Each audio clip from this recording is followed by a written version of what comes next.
కేంద్రంలో మంత్రి పదవి చేపట్టి తొలిసారిగా రాష్ట్రానికి వచ్చిన దత్తాత్రేయకు రాష్ట్ర ప్రభుత్వం జలవిహార్లో సన్మానం చేసింది. ఈ సందర్భంగా సీఎం మాట్లాడుతూ దత్తాత్రేయను సన్మానించుకోవడం అంటే తెలంగాణను గౌరవించుకోవడమేనని అన్నారు. కేంద్రంలో తెలంగాణ వాయిస్ లేదని లోటు దత్తాత్రేయతో తీరిందన్నారు. తెలంగాణ రాష్ట్రం నుంచి తొలి కేంద్ర మంత్రిగా దత్తాత్రేయ పేరు చరిత్రలో లిఖించబడుతుందన్నారు.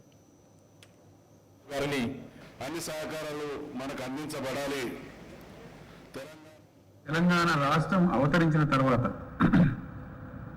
ఈ రాష్ట్రం నుంచి కేంద్ర మంత్రివర్గంలో స్థానం పొందినటువంటి వ్యక్తిగా మొట్టమొదటి వ్యక్తిగా దత్తాత్రేయ గారి పేరు చరిత్రలో చిరస్థాయిగా ఉంటుందనడంలో అందులో ఎటువంటి సందేహం లేదు. ఒక record first central minister Telangana రాష్ట్రం నుంచి అంటే అది బండారు దత్తాత్రేయ గారు. లోకమందరికి బండారు దత్తాత్రేయ అయినా ఈరోజు నా దృష్టిలో దత్తన్న బండారు దత్తాత్రేయ కాదు, బంగారు దత్తాత్రేయ.